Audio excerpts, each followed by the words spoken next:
بسم الله الرحمن الرحيم إذا الشمس كورت وإذا النجوم انكدرت وإذا الجبال سيرت وإذا العشار عطلت وإذا الوحوش حشرت وإذا البحار سجرت وإذا النفوس زوجت وإذا الموءودة سئلت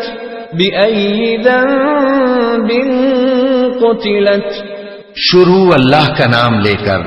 جو بڑا مہربان نہایت رحم والا ہے۔ جب سورج لپیٹ لیا جائے گا اور جب تارے بے نور ہو جائیں گے اور جب پہاڑ چلائے جائیں گے اور جب بیاہنے والی اونٹنیاں یوں ہی چھوڑ دی جائیں گی اور جب وحشی جانور جمع کیے جائیں گے اور جب سمندر آگ ہو جائیں گے اور جب روحیں جسموں سے ملا دی جائیں گی اور جب اس بچی سے جو زندہ دفنا دی گئی ہو پوچھا جائے گا کہ وہ کس گناہ کے سبب قتل کر دی گئی۔ وَإِذَا الصُّحُفُ نُشِرَتْ وَإِذَا السَّمَاءُ كُشِطَتْ وَإِذَا الْجَحِيمُ سُعِّرَتْ وَإِذَا الْجَنَّةُ أُزْلِفَتْ علمت نفس ما احضرت۔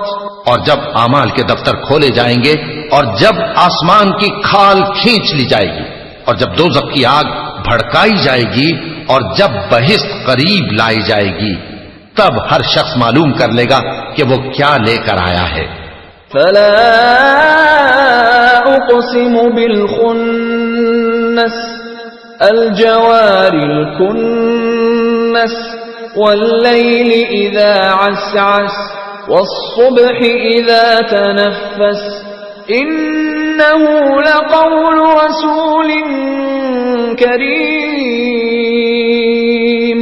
ذي قوة عند ذي العرش مكين مطاع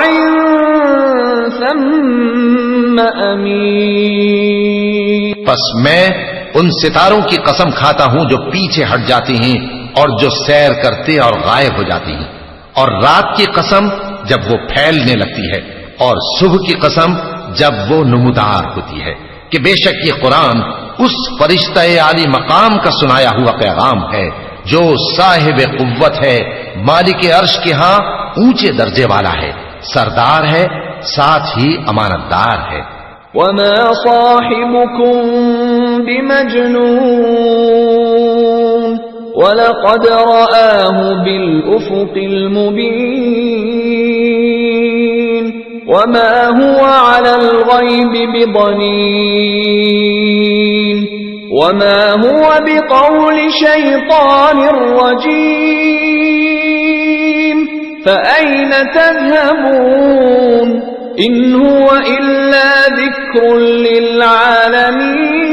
للعالمين لمن شاء منكم أن يستقيم وما تشاءون إلا أن يشاء الله رب العالمين۔ اور مکے والو تمہارے رفیق یعنی ہمارے پیغمبر صلی اللہ علیہ وآلہ وسلم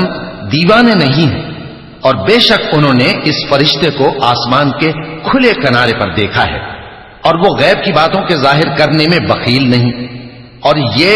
کسی شیطان مردود کا کلام نہیں ہے۔ پھر تم لوگ کدھر جا رہے ہو؟ یہ قرآن تو تمام جہانوں کے لیے نصیحت ہے، یعنی اس کے لیے جو تم میں سے سیدھی راہ چلنا چاہے، اور تم لوگ کچھ بھی نہیں چاہ سکتے مگر وہی جو اللہ رب العالمین چاہے۔